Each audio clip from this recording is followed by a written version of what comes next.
मुदच्यते पूर्णस्य पूर्णमादाय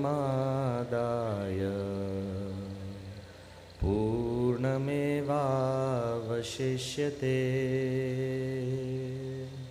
ॐ शान्तिः शान्तिः शान्तिः।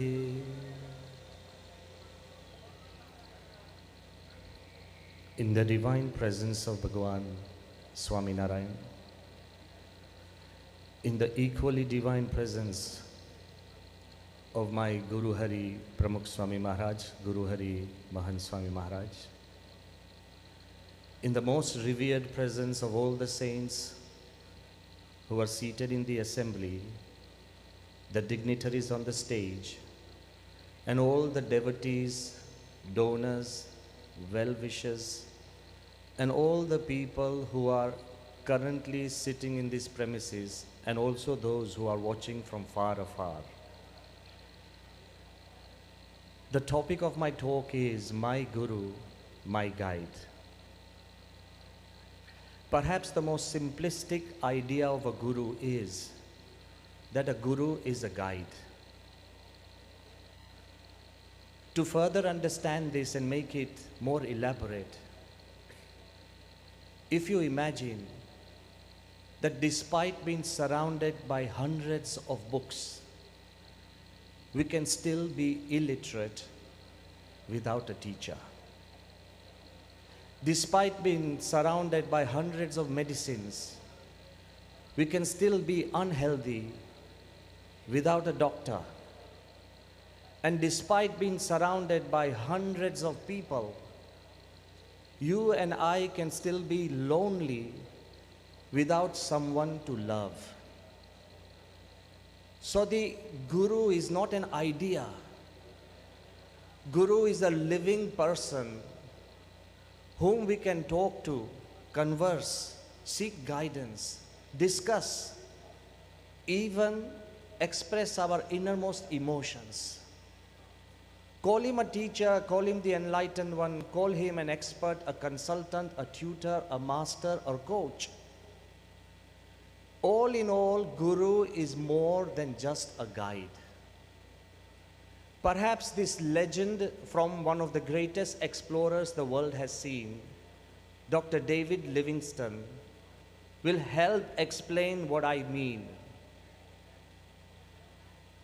Dr. Livingstone was one of the greatest explorers who spent most of his life trying to search the source of the river Nile.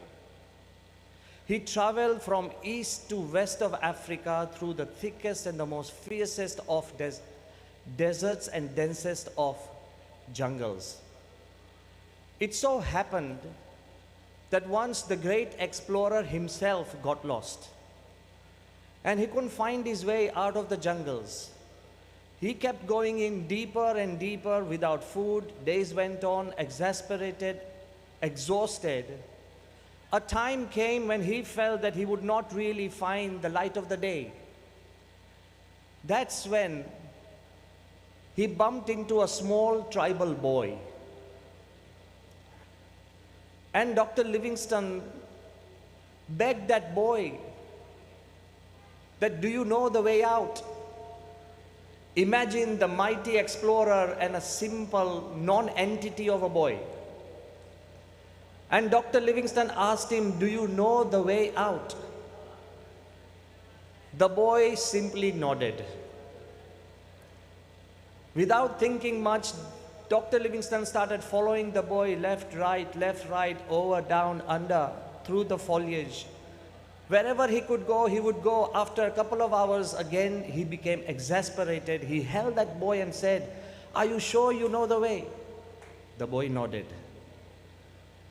Couple of hours later, again, his faith was dwindling and he said, are you sure you know the way? The boy nodded.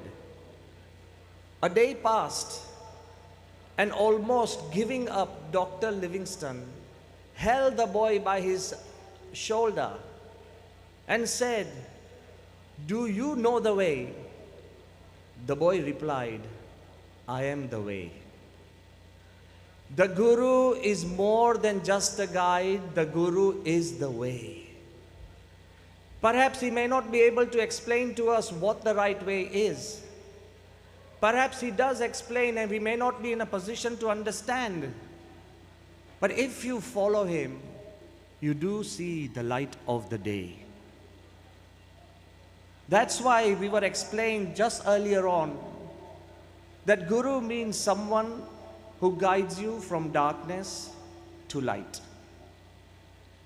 More importantly, it is the darkness of the soul, it's the darkness of the mind. Sometimes when we are completely drowned in our own thoughts, and sometimes when we overthink, times where we cannot see anything through to our own lives, whether it's daily or something that is challenging, the most celebrated psychiatrist and psychologist of 21st century, Dr. Carl Jung, he himself was a guide and emancipator of thousands of patients from some of the most developed nations on this planet. And Carl Jung, he writes that in my time of darkness, mark my words, the most famous psychiatrists and psychologists who helped actually solve the problems of thousands and thousands of people, he writes that in my time of darkness, I could have wished for nothing more than a real-life guru, someone who possessed superior knowledge and ability, and someone who could disentangle me from the involuntary creations of my own imaginations. Sometimes we overthink our problems and we misunderstand the world. And those are the times when, the critical times when the knowledge and the ability of a guru helps us overcome our emotions and our situations. His Holiness Pramukh Swami Maharaj and currently His Holiness Mahan Swami Maharaj, our gurus, they have continually guided thousands and thousands of people through letters, conversations, through telephone conversations, simply by meeting and reaching out through the thick and thin of life. We are all witnessed, we have experienced, whether it's education, whether it's business, whether it's family issue, whether it's our own personal problems, the warmth of a guru has the power to guide. To such an extent that he finds ways through our own involuntary imaginations. Once one boy, a youth, came to Pramukh Swami Maharaj. And he came to Swami and he said, Swamiji, I have had enough of my parents. That's it, I'm through. Pramukh Swami was slightly puzzled and he thought, what is he talking about? He says, Swami, I have decided that I have been neglected by my parents. They don't give me anything and I don't want to do anything with them, but I have decided to hurt them left, right and center. Pramukh Swami was still puzzled. The youth went on, he said that I am going to become such a youth that it will embarrass my parents. I will lie, I will cheat, I will commit crimes, I will drink, I'll do drugs. I will do everything that embarrasses them and forces them to hold their heads in shame. That's when Pramukh Swami cleared the entire air and he slowly tapped him on his head and said, but remember, you are out to hurt your parents, but remember, in hurting them, perhaps you might end up hurting yourself more. That if you are drunk and you fall unconscious, who gets hurt first, you or your parents? If you do drugs and you find yourself completely lost, who hurts more, you or your parents? If you commit a crime and you end up in jail, who suffers more, you or your parents? And if you live a wanton life which nobody respects, who loses respect, you or your parents? That's when the boy understood and he corrected his ways. Sometimes the Guru clarifies the issues and he shows us a path we've never seen. So I wanted to say that the Guru is not just a guide, he's much more than a guide. Very often the Guru is the guard. He's our emotional guard, he's our moral guard, and of course many times he is our lifeguard. Gunatan Swami has said, just as the eyelid protects the eye, the hands protect the throat, and the mother protects her child, the Guru protects the disciple. He protects us from emotional trauma, he protects us from moral failings. He protects us from the ultimate death and disaster. Sometimes it's not even his teachings, it's just aroma in his presence. The power and the aura of a Guru is so strong in all our lives and those who have really experienced the Guru. I want to share with you a personal incident that after Pramukh Swami Maharaj Shatabdi Mahotsav was over, the centenary celebration of Pramukh Swami was over, almost 12.1 million people visited the Utsav, 80,000 volunteers, 600 plus 200, 800 acres of land, months of planning, and perhaps one of the most successful such mega event that has happened in the history of Gujarat. But I wanted to say that after the festival was over, look at the aroma and aura of the Guru that we have.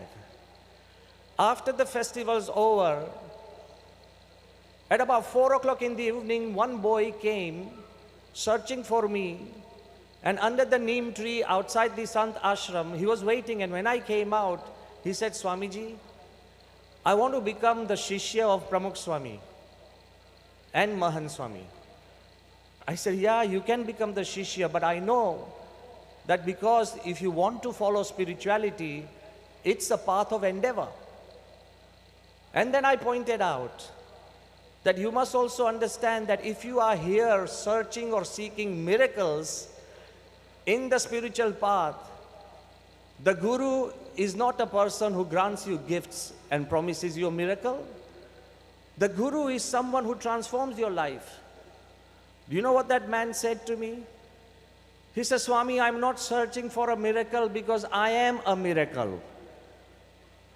It completely stunned me that how come this boy, his name was Dinesh Valan, somebody I had never known. He was not a satsangi. I could see he had done a fresh tilak chanlo and he was holding a puja which was bought fresh from the bookstall. So I started wondering that what is the miracle and how do you say you are the miracle? Do you know what he said? That on the first day of the Utsav, there was an emergency and somebody had dialed 108 ambulance. The ambulance that pulled into our Nagar. He said, I was one of the paramedic staff. And because we pulled it into the Nagar, we got instructions from our head office that you should go to the Nagar, Pramukh Swami Maharaj Nagar, every day from now on. Every day I started going. I did not know Pramukh Swami, I did not know Mahan Swami. But the environment that it was created in their name, the memories I heard shared by the devotees, the fragrance of the entire Utsav. You don't know what happened to me. He said, days before, I had not just contemplated suicide, I had tried to attempt suicide twice. I got divorced, so hurt, could not really take care of my parents, and I tried to commit suicide twice. But somehow, just spending my time in the Pramukh Swami Nagar, the entire thought of suicide has disappeared from my mind. That's why I have come to take puja and tilak chanlo. And he told me perhaps the greatest secret that I perhaps never cogitated upon. He said, I believe I don't even need to know Pramukh Swami and Mahan Swami. I just need to feel their presence and miracles do happen. So a guru is not just a guide, is not just the guard. A guru is step ahead. He is the gateway to goodness and God. What do I mean by gateway to goodness? His Holiness Pramukh Swami Maharaj and Param Pujya Mahan Swami Maharaj, they have created an entire empire of goodness. More than 160 humanitarian activities to serve. Every man or every woman who enters our temples, they have created 1200 temples which are centers of peace and harmony. More than 100 educational institutes, hostels, schools, research centers. Swami Shree has been involved and inspired volunteers into more than 30 calamity relief operations. But apart from that, they have freed and guarded almost 4 million people from de-addictions. It's not a small number. Lifting people out, guarding them, promoting them and inspiring them onto the path of goodness. But if I had to summarize goodness in a different way, perhaps there can be no greater example than goodness of the Swaminarayan Akshardham in Robbinsville, where thousands of volunteers are working selflessly. Imagine we live in a world which is full of greed and selfishness. It's full of competition. It's full of ego. It's full of individualism. And in that world, more than 7,000 young boys and girls and volunteers who work day and night without ego or selfishness, that is perhaps the greatest contribution to this nation by BAPS Swaminarayan Akshardham. They are not just creating a mandir. They are not just creating a mandir, they are crafting their lives. Give me the name of a single university which may have 7,000 students who do not have addictions. You won't find that. Give me a name of a single institution where you have 7,000 students who are completely free of ego and selfishness. You won't find them. And give me 7,000 young people who are constantly doing seva without expectation of any return. This is the miracle that Mahan Swami Maharaj has created. It is far beyond your and my imagination. But when you are surrounded by such goodness, remember, the ultimate idea of goodness is egolessness and selflessness. Dr. APJ Abdul Kalam, the most loved president of India, when he came to His Holiness Pramukh Swami Maharaj, he mentioned that, Swami, you are my ultimate guru. Why? You have taught me how to give up I and how to give up me. If Dr. Kalam said that the highest and ultimate knowledge is how to give up I and me, and then he pointed out, and you are my ultimate guru, why? So he said that I learned the secret of compassion from Buddha. I learned the value of truth from Socrates. I learned the value of reasoning from Galileo. I learned the value of forgiveness from Nelson Mandela. I learned the value of non-violence from Gandhi. I learned the value of equality from Lincoln. But I learned the value of faith in God from Pramukh Swami Maharaj. That is why he is the ultimate guru. Of course, the festival is a festival of inspiration, but our gurus make it the ultimate inspiration is faith in God. And he often said that whenever I looked at Pramukh Swami, I felt the radiance of divinity. If you are egoless and if you are selfless, we are empowered to touch and feel the face of God. What do I mean by that? That the guru is in the words of Bhagwan Swaminarayan, the Guru is the very form of God. In seeing such a pure and spiritual Guru, he said we are seeing and having the darshan of God. Here I do not stand before you to tell you that we believe that Guru is God. No, we don't. But we also believe that Guru and God are no different. How do I mean that? That if you see your wedding ring is not your wife. But when you look at the wedding ring, you can think of no one else but your wife. If you look at the picture or a photograph of your father, the photograph is just a piece of paper. The photograph is not your father, but when you look at the photograph of your father, you can think of nobody else but your father.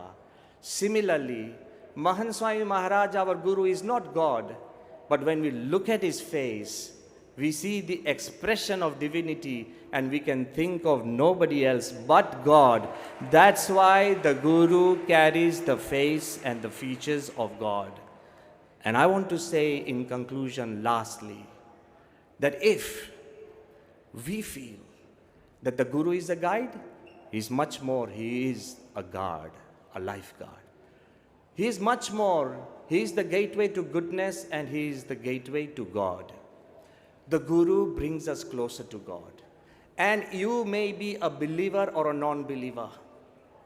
But if you stand in front of such a pure Guru, who is pure and spiritual, whose Guru is also pure and spiritual, and whose disciple is also pure and spiritual, when you stand in front of such a Guru, knowingly or unknowingly, if you interact, perform seva through mind, word and deed, that seva is always divine. In earlier times, there is a story which I'll end with. Baron Rothschild were the biggest bankers of Europe. They were so rich that at times they actually lent money to countries. Because of their position in France, they were given a royal title, Baron Rothschild. But as rich people are, they also have their whims. So once Baron Rothschild desired that I have paintings of myself riding a horse in a warrior suit. I have paintings myself of as a king, as a person, as a trader. But I do not have a painting where I look like a beggar.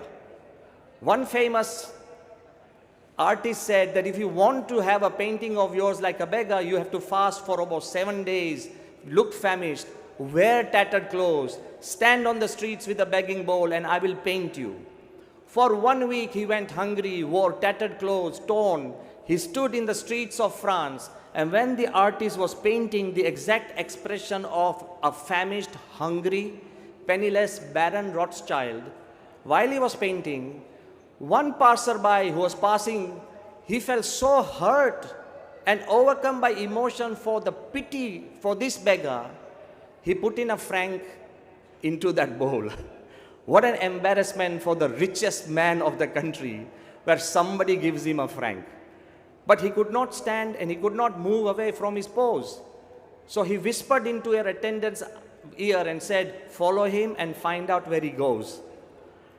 After the painting was over, and after a month, Baron Rothschild deposited 100,000 francs into that man's account.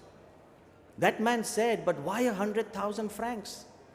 He said, "I want to ask you that a month ago, did you or did you not give a franc to a beggar?" He said, "Yeah, that beggar was so hungry and so poor, I felt pity, so I gave him a franc." He said, "Well, I want to tell you that you might have seen me as a beggar, but I am Baron Rothschild. So though you saw me as a beggar, I have to reward you as a Rothschild would do. I give you 100,000 francs for the interest of the 1 franc that you gave."